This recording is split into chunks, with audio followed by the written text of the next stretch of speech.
তোমরা হয়তো অনেকেই জানো ছদ্দি ভাইদের বাড়িতে আমি কালী পুজোতে এসেছি, আমি না অনেকেই মিলেই আর কি এসেছি। আর সেই ভিডিও তো তোমাদেরকে দিয়েই দিয়েছি। আর পরের দিন যে আখ খেতে গিয়েছিলাম, আখ কাটতে, সেটাও দিয়েছি। আর শস্য বাগানে যে ফটোশ্যুট করতে আর ভিডিও করতে গিয়েছিলাম সেটাও দিয়েছি। কিন্তু এই গ্রামের মনোরম পরিবেশে ছদ্দি ভাইদের নিজেদের পুকুরের যে এই মাছ ধরা, সবাই মিলে হইহুল্লোড় করে আনন্দ করে, সেই ভিডিওটা কিন্তু তোমাদের দেওয়া হয়নি। তাই এখন এই ভিডিওটা এডিট করে দিয়ে দিই।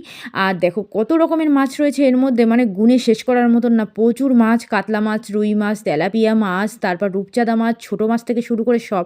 আর এটা কিন্তু সরপুঁটি প্রচুর পরিমাণে নড়ছে, দেখো ঝুড়িতেও কতগুলো মাছ রাখা হয়েছে। আর আমি হাতে একটা তেলাপিয়া মাছ নিয়েছিলাম, এটা কিন্তু আমার জন্য দিয়েছে। আর তোমাদেরকে তো আরেকটা কথা জিজ্ঞাসা করতে ভুলেই গিয়েছি, তোমরা এই গ্রামের মনোরম পরিবেশে গ্রামের পুকুর থেকে কে কে মাছ ধরতে পছন্দ করো, বা আগে কে কে ধরেছো, অবশ্যই কিন্তু আমাকে কমেন্টে জানিও। সবাই মাছ খুঁজছে, দেখো আমি খুঁজছি দাঁড়া, খুঁজবো।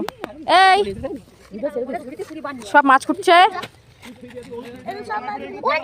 চলো এবার আমিও বসবো মাছ খুঁড়তে। আর তোমাদের যদি ভিডিওটা ভালো লাগে একটা লাইক কমেন্ট